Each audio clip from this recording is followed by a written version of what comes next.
Okay, good morning, everybody. It says we're live. Sorry we're a few minutes late. We were experiencing a little bit of technical difficulty this morning, so hopefully you can find us and you haven't missed us. We are going to be trying to add Nicole, who is in Miles City today, so hopefully we can get that accomplished here in the next few minutes for everybody. So we will just give a couple of moments for people to jump on the video here and comment. Let us know where you're watching from this morning. Tell us what your weather's like. We got some snow in Helena yesterday afternoon and overnight. Not much, just a couple inches, but enough to make it chilly. So we've got a few things to visit with you guys about this morning. We had some budget hearings this week in the Capitol, as well as some tax bills. And so we'll get Nicole joined here and get rolling with our program this morning.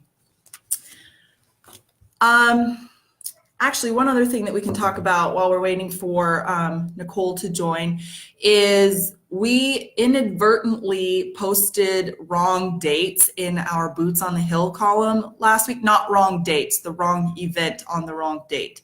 So our Calling on the Capitol events that we have coming up over the next couple of weeks, we need to get you guys some right dates that, oh, I did not write down here. Bear with me one second. Let me get those so that I've got the right dates for you. I can note the first one. The first one is our Young Farmers and Ranchers Calling on the Capitol, which is January 31st through February 1st, correct, Yep. Chelcie? Okay. And then we have our, do you see Nicole yet? No Nicole yet. We've got John Walker though. Hi, John. All right, and the other two dates, we just wanted to make sure, oops, I'll stay in the camera so everybody can see me. But our other two events coming up in Helena that we hope everybody can attend would be February 12th through the 13th. We have our Council of Presidents, which is open to all of our County Farm Bureau presidents. We've got a great slate of organizational and leadership training scheduled for you, as well as some advocacy topics and time in the Capitol. So we hope that all of our presidents will be able to join us February 12th and 13th. Also of special note is that February 13th, we are celebrating Montana Farm Bureau's 100th birthday in the Capitol. So we've got some great stuff planned for that day, and you won't want to miss out, county presidents. The last Calling on the Capitol's event is February 27th through the 28th, and that is our open enrollment. Y'all come, County's Calling on the Capitol, open to any Farm Bureau member who wishes to attend. So these are 2 days of chock full agendas with a lot of information. We visit different agencies. We spend time at the Capitol. We have some speakers available to visit with attendees. So it's a really great opportunity to get exposed to the legislative process and meet your legislators and some of our agency officials in the process. All right, we're still hopefully trying to find Nicole. I'm not good at joining people to Facebook Live, so sorry about this, everybody. Another note with that first Calling on the Capitol for the Young Farmers and Ranchers, the Lewis and Clark County Farm Bureau is hosting an event on January 31st called Meet the Bulls at the Prickly Pear Simmental Ranch, and we'll have legislators join us. They'll have a speaker. So you YF&Rs, this would be a great time to meet Lewis and Clark County Farm Bureau as well as the legislators at the Capitol. All right, we're going to jump into a few of the topics this morning. So it was a relatively slow week again in Helena. There are a few thousand bill drafts sitting in the hopper. I think somewhere over 3,000 bill drafts that are still sitting there. And I believe I heard yesterday from a legislator, there's actually only been about 120 titles that have been introduced. So that's a pretty big margin, and we're not really sure how the coming weeks are going to play out. We can probably pretty safely predict that our workload's going to get a little bit bigger in the coming weeks, but so far legislators have been a little bit slow to introduce those pieces of legislation. One of the things that we worked on a few days this week was the budgeting process. So House Bill 2 is the governor's entire budget. That's the whole shebang. However, when we start that process, House Bill 2 is split into different sections. They are grouped by kind of like agencies, if you will. So there's natural resources, for example, which includes Department of Livestock, I believe Department of Ag, FWP, DNRC, and I believe there is through Section E. They break them up into different sections to be heard by joint subcommittees of the House Appropriations and the Senate Finance and Claims Committee.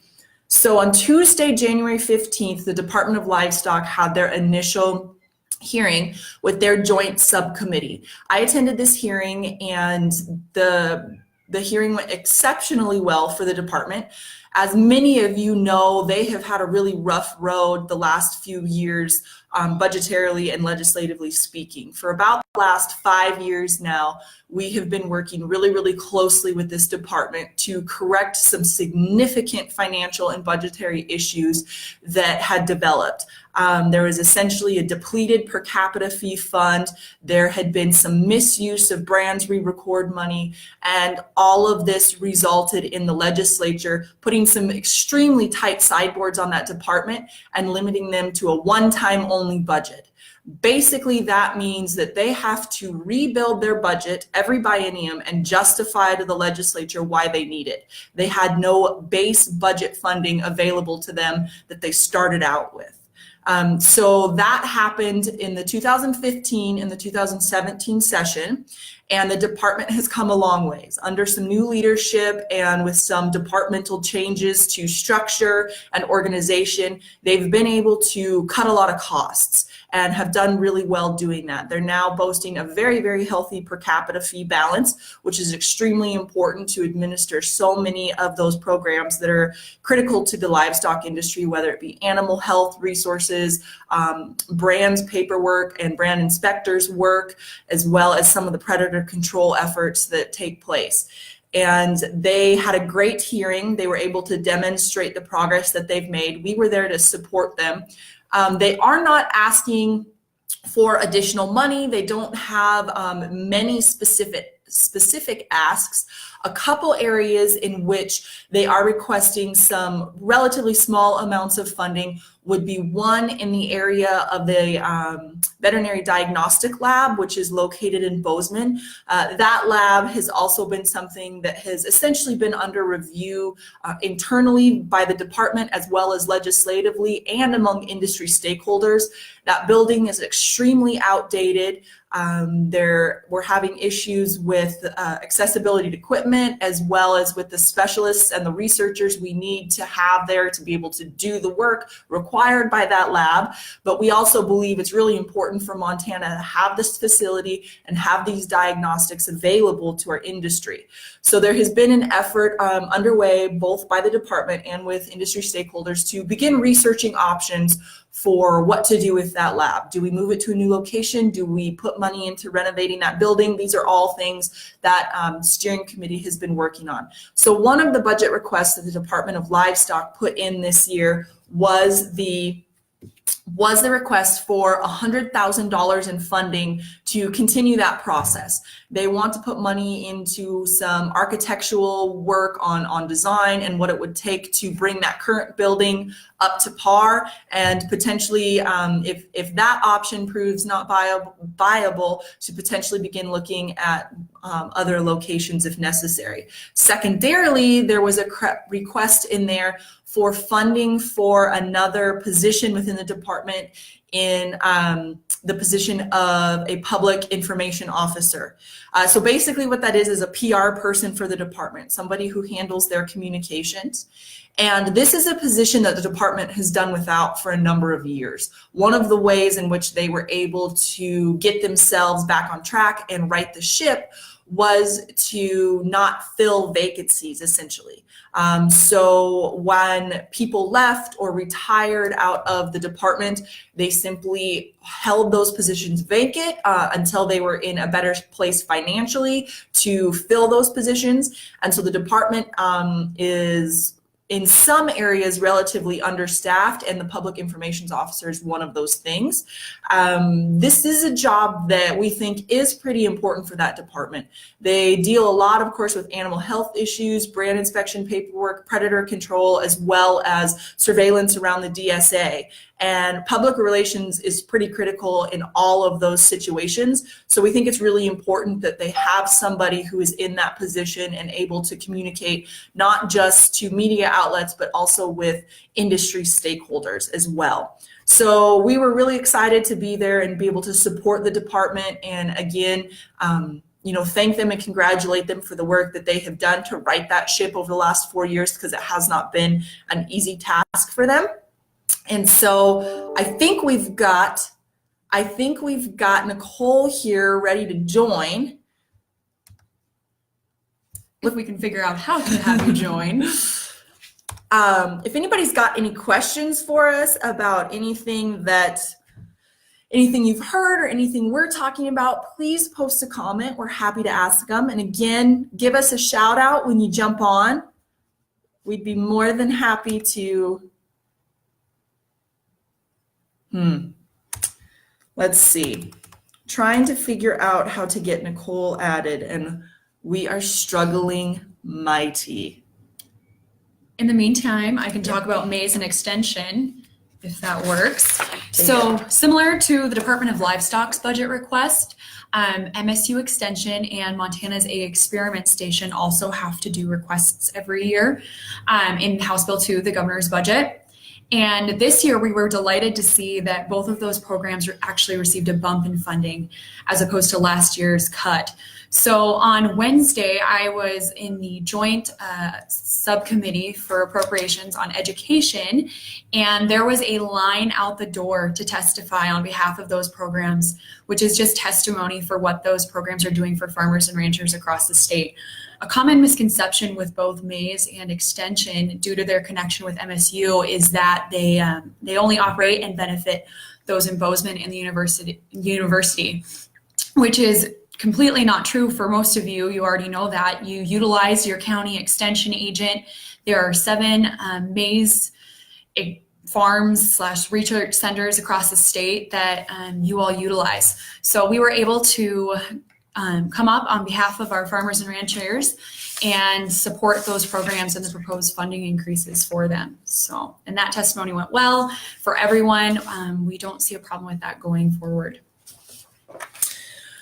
So it was a busy week from a budgetary perspective, and those hearings will continue. The budget's often the first thing that gets introduced and generally the last thing that gets settled before everybody goes home in April or May this year, as the case may be. So we will be continuing to follow those again. Both of those will likely have another hearing opportunity before the whole House Appropriations Committee at some point. However, again, we speculate unless something happens, there are major changes to those. We will continue to support, as well as the departments seem to think that everything is progressing as they had expected. So again, obviously, we're still trying to figure out how to get Nicole joined here, because we had a couple of tax bills this week that I know she would love to visit with you all about. So we'll keep toying around with that and see if we can't get her on a phone some way, somehow. We've got a couple bills up this afternoon. Again, it's been a very quiet day here in Helena. This afternoon is no different. And the bills we're hearing this afternoon in Senate Natural Resources are essentially committee bills. These are from the Water Policy Interim Committee.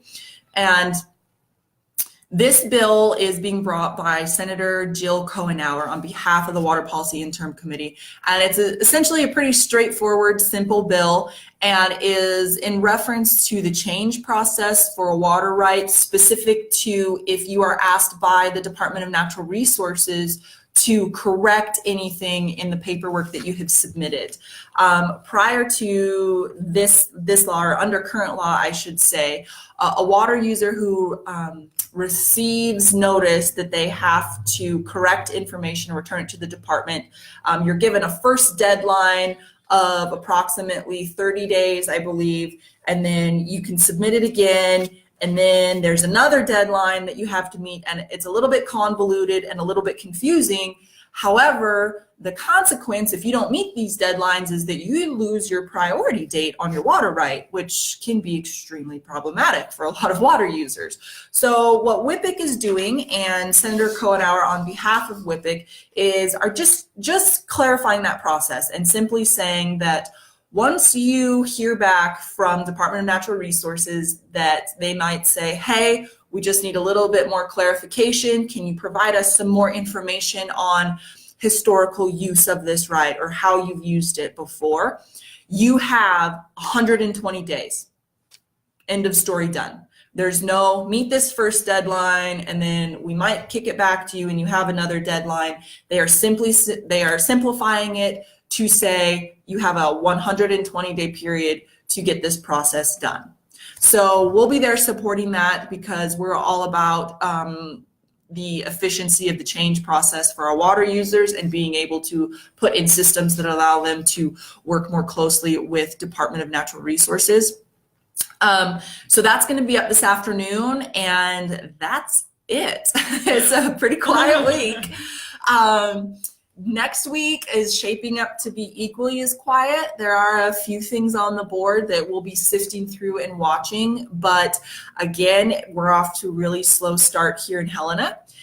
Thanks for tuning in, everybody. If you're just jumping on, please write in the comments, let us know you're watching, and let us know if you've got any questions about any of this.